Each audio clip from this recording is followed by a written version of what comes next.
Hello, আসসালামু আলাইকুম। নতুন আরেকটি ওয়ান শট ক্লাসে স্বাগতম। আজকের যে ম্যাথটা বেঞ্চের ম্যাথ পরীক্ষায় আসবে আসবে আসবে। 2022-23 সালের ঘটনা, ঠিক আছে? তখন এই ম্যাথটা প্রচুর আসা শুরু হয়ে গেছে, আসতে প্রত্যেকটা পরীক্ষায় আসতো, ঠিক আছে? এবং অনেকের হচ্ছে এটার উত্তর মুখস্থ দেখে বলে যে 60 জন।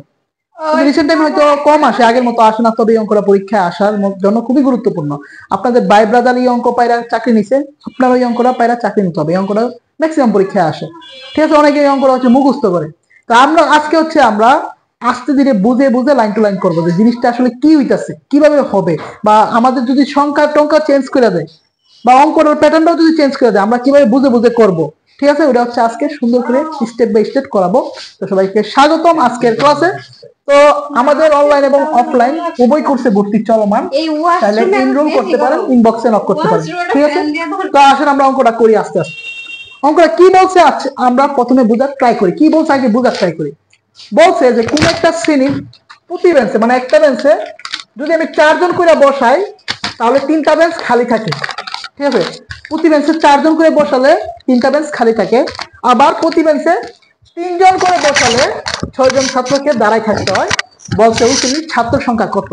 ছাত্র সংখ্যা কত হবে এটা কি বের করতে বলছে। প্রথম কথা, ছাত্র সংখ্যা আমি জানি না, আমি তো জানি না ছাত্র সংখ্যা কত। তাহলে কি করব, ধরে নেব।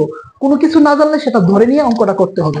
তাহলে ধরি ছাত্র সংখ্যা x জন, ধরি ছাত্র সংখ্যা x জন।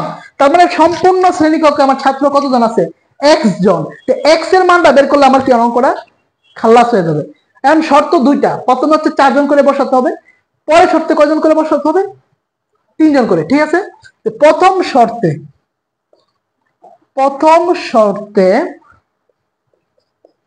4 জন বসে, হ্যাঁ 4 জন বসে একটি বেঞ্চে, 4 জন বসে কয়টা বেঞ্চে, একটি বেঞ্চে, 4 জন বসে কয়টা বেঞ্চে, একটি বেঞ্চে। সুতরাং একজন বসে হচ্ছে 1 বাই এতটি বেঞ্চে। আর আমার টোটাল স্টুডেন্ট কয়জন, x জন। সুতরাং x জন বসে হচ্ছে x বাই 4টি বেঞ্চ। আমার টোটাল স্টুডেন্ট কত, x, এটা আমি কিন্তু ধরে নিছি। তার মানে x জন বসে গেছে, x জন বসতে কয়টা বেঞ্চে, x বাই 40 বেঞ্চে। মানে সবাই বসে গেছে, সবাই বসে গেছে। সবাই বসার পর কয়টা বেঞ্চ ফাঁকা আছে, 3টা বেঞ্চ খালি আছে। আমার শ্রেণীকক্ষে 4 জন করে বসাইতেছি, বসানোর পরেও 3টা বেঞ্চ ফাঁকা আছে। তার মানে সবাই মিলে এই কয়টা বেঞ্চ ইউজ করছে। একজন যে বসছে, ওরা বসছে মানে কি ইউজ করছে। তাহলে একজন ইউজ করতেছে কি x বাই 40 বেঞ্চ। খালি আছে কয়টা বেঞ্চ, 3টা বেঞ্চ। তো ব্যবহৃত বেঞ্চ এবং খালি বেঞ্চ, ব্যবহৃত বেঞ্চ এবং 3টা খালি বেঞ্চ দুইটা যোগ করলে হবে কি মোট বেঞ্চ। ব্যবহৃত বেঞ্চ এবং খালি বেঞ্চ দুইটা যোগ করলে কি হবে, মোট বেঞ্চ। তাহলে প্রথম ক্ষেত্রে আমার মোট বেঞ্চ কত আসতেছে, প্রথম ক্ষেত্রে আমার মোট বেঞ্চ আসতেছে হচ্ছে x বাই 4, এটা হচ্ছে সবাই মিলে ইউজ করছে। আর খালি আছে কয়টা, 3টা। তাহলে মোট বেঞ্চ হচ্ছে x by 4 plus 3, x by 4 plus 3। এটা হচ্ছে আমার প্রথম ক্ষেত্রে বা প্রথম শর্তে। এখন দ্বিতীয় শর্তে আসেন, দ্বিতীয় শর্তে আসেন, দ্বিতীয় শর্তে আসেন। দ্বিতীয় শর্তে কয়জন করে বসতেছে, 3 জন। কয়জন করে বসতেছে, 3 জন। দ্বিতীয় শর্তে হচ্ছে 3 জন বসে একটি বেঞ্চে, 3 জন বসে একটি বেঞ্চে, 3 জন বসে একটি বেঞ্চে। সুতরাং একজন বসে হচ্ছে 1 বাই এতটি বেঞ্চে। সুতরাং এখন একটু বোঝার ট্রাই করেন, মানুষ x জন কিন্তু 6 জন দাঁড়ায় আছে। যখন 3 জন করে বসাইছি তখন কি 6 জন দাঁড়ায় আছে। এটা তো স্বাভাবিক হওয়ারই ঘটনা। 4 জন করে বসতেছে মানে কি গাদাগাদি করে বসতেছে, তার মানে কম টেবিলে হয়ে যেতেছে বা কম ওই যে বেঞ্চে হয়ে যেতেছে। কিন্তু যখন 3 জন করে বসাইতেছে তার মানে কি ছড়ায় ছিটায় বসতেছে 3 জন করে, তার মানে কি তখন বেঞ্চ শর্ট করতেছে। আমার স্টুডেন্ট x জন, আমার স্টুডেন্ট টোটাল স্টুডেন্ট x জন, আমি কিন্তু ধরে নিছি, জানি না বিদায় ধরে নিছি টোটাল স্টুডেন্ট x জন। সবাই বসতে পারে নাই, 6 জন দাঁড়ায় রয়েছে। সবাই বসতে পারে নাই, 6 জন দাঁড়ায় রয়েছে। 6 জন যে দাঁড়ায় রয়েছে বাকি তো সবাই বসছে। মানে এই x জনের মধ্যে 6 জন দাঁড়ায় রয়েছে, বাকি সবাই কি বসছে। তাহলে বসছে কয়জন, x মাইনাস 6 জন। টোটাল x, তার মধ্যে 6 জন বসতে পারে নাই, মানে 6 জন মাইনাস, বাকিরা তো বসছে। তাহলে x মাইনাস 6 জন বসে কয়টি বেঞ্চে, x মাইনাস 6 বাই 3টি বেঞ্চে। আর একটা জিনিস বুঝার এনে ট্রাই করেন, 6 জন দাঁড়ায় রয়েছে, এখানে দাঁড়ায় রয়েছেন, আপনি বলেন দাঁড়ায় রয়েছে না, কেন দাঁড়ায় রয়েছে? কারণ বেঞ্চ প্রত্যেকটা ফিল আপ হয়ে গেছে। মানে কি সম্পূর্ণ বেঞ্চ গুলো কি হয়ে গেছে, ফিল আপ হয়ে গেছে, এই জন্য 6 জন দাঁড়ায় রয়েছে। তার মানে 6 জন ব্যতীত যারা আছে সবাই মিলে সম্পূর্ণ বেঞ্চ ফিল আপ করে ফেলছে, তার মানে এটাও মোট বেঞ্চ। এই যে x মাইনাস 6 বাই 3 এটাও কি মোট বেঞ্চ। কেমনে মোট বেঞ্চ, সবাই ইউজ করে ফেলছে, 6 জন দাঁড়া দিচ্ছে। যদি এটা মুড ব্যাচ না হইতো, ফাঁকা থাকতো, তাহলে তো 6 জন বসতে পারতো।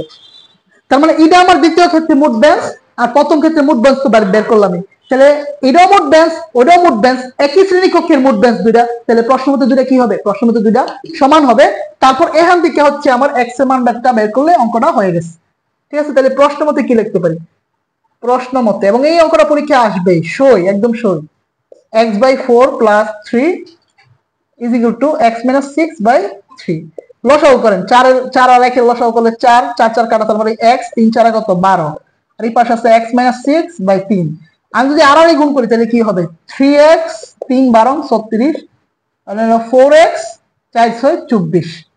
তাহলে 36 টা আগে থেকে আসছে -24, এই পাশে আসলে +24, আর 4x এই পাশে +3x, এই পাশে আসলে কি হবে? -3x। তাহলে আমার কি আসতেছে? 4x তে 3x গেলে শুধু x, আর 34 আর 24 যোগ করলে হচ্ছে 60। তার মানে x এর মান কয়জন? 60 জন। তাহলে উত্তর কত? উত্তর হচ্ছে 60 জন। এটা অনেকের মুখস্থ, এমসিকিউ তে আসলে ঠুমকে মারে 60 জন, কিন্তু মানগুলো চেঞ্জ করলে আপনি প্যাটার্নটা মনে রাখবেন যে কি প্যাটার্নে করতে হয়, কি বেসিকটা খাটাইতে হয়। ঠিক আছে, আমরা প্রশ্ন মতটা কিভাবে আসলো, যে প্রশ্ন মতে দুইটা কিভাবে আসলো এটা তো বুঝতে পারছেন। আমি আবার বলি শুনেন, প্রশ্ন মতটা কিভাবে আসলো। প্রথমে হচ্ছে 4 জন করে বসাইতেছে, 4 জন করে বসে আমি সবাইরে বসাইছি, মানে x জনরে বসাইছি, তারপরে 3টা বেঞ্চ ফাঁকা। তাহলে 3টা বেঞ্চ ফাঁকা, আর x জনে যে ব্যবহৃত করছে যে বেঞ্চগুলো, ব্যবহৃত বেঞ্চ আর ফাঁকা বেঞ্চ দুইটা যোগ করছি মুড বেঞ্চ। যে ব্যবহৃত বেঞ্চ আর ফাঁকা বেঞ্চ দুইটা যোগ করছি মুড বেঞ্চ। পরের বার 6 জন দাঁড়াই হইছে, তার মানে যারা বসছে সবাই পুরোটা বেঞ্চ ফিল আপ করে ফেলছে। 6 জন বাদে বাকি যারা বসছে সবাই পুরোটা বেঞ্চ ফিল আপ করে ফেলছে, তার মানে কি মুড বেঞ্চ হয়ে গেছে। তার মানে এটাও কি মুড বেঞ্চ। এখান থেকে আমি এক্সট্রা বের করছি। আশা করি বুঝতে পারছেন, ভিডিওটা মনোযোগ দিয়ে দেখবেন, এবং এই অঙ্কটা আপনার পরীক্ষায় দেন, কালকে এনে চলে আসছে।